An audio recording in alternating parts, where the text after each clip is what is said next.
All right, ladies and gentlemen, I'm going to be talking about the economic problems with Generation Z. It is by me, Harry Oliver. So what is the problem? The problem with Generation Z is that right now we have a lot of opportunity and a lot of new technology, but this opportunity isn't spread through all the people, especially the younger generation. So there are four main problems. First is climate change. The second is economic inequality. And the third is something called the gig economy, which I'll get to later. And the fourth is student loan debt. And this is a picture of what the future could be like if we manage everything correctly. Economic inequality. So I found this quote from the mid-1980s to 2012. The share of wealth from the bottom 90% of the population has fallen from 33% or 35% to 23%. From the share of the top 0.1% has risen from 7% to 22%. It's only taken place in around 40 years. So economic inequality is a problem because it makes the lower and middle classes have less wealth comparatively, and it decreases their buying power and share in the economy. It also will allow for less mobility because people in the lower and middle classes don't have enough capital to start new businesses. And this can be a problem for a system. And this is an example of extreme economic inequality. When you have kings and you have peasants. That's why, when capitalism started, it brought more equality. You didn't have so much kings and peasants anymore. You had a healthy middle class. And that's what we're supposed to have. We're supposed to have a healthy middle class.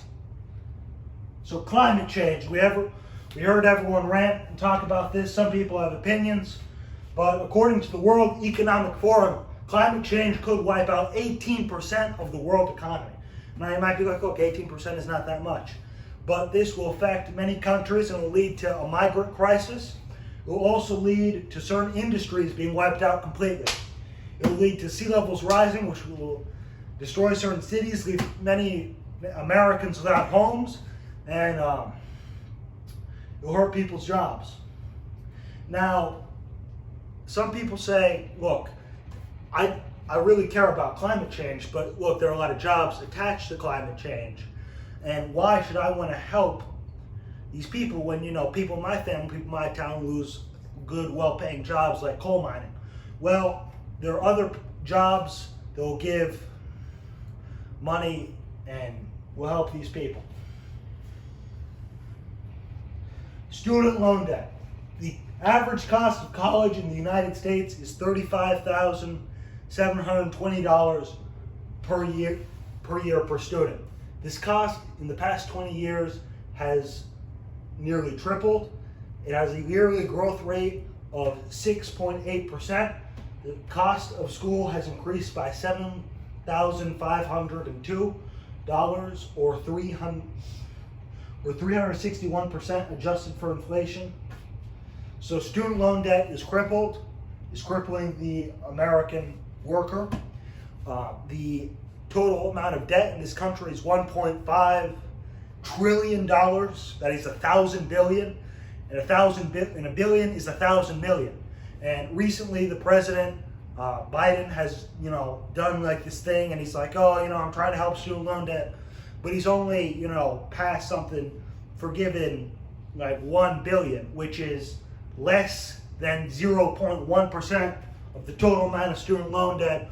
And a large amount of that student loan debt is owned by the federal government. And this student loan debt is preventing many American workers from buying houses and contributing to the economy because they have to pay back this debt. And last is the gig economy. So the gig economy is a recent development. People work for things generally on the internet like Etsy, Uber Eats, DoorDash, and they do small-time jobs. And these jobs can be supplemental work, but a large time they can make up a full of someone's job. They can be full-time working this, or they can be part-time and only doing this. And this is a recent development, and this industry is expected to grow by 17% to around 455 billion by the year 2023. Yeah. So solution / conclusion. Generation Z is more diverse and more politically engaged and less bound by political party labels than even the preceding millennial generation, says Elizabeth Maddow, an associate research professor at the Eagleton Institute of Politics at Rutgers University. And she goes on later to say in this article that more people registered to vote in the 2020 election. And I can actually attest for this myself because I registered to vote when I was applying for my driver's license. So there's hope. If Generation Z is politically active and we stay engaged in our local communities, we can try and fix all these problems. And last, here are my sources. 2 pages of sources. Thank you very much.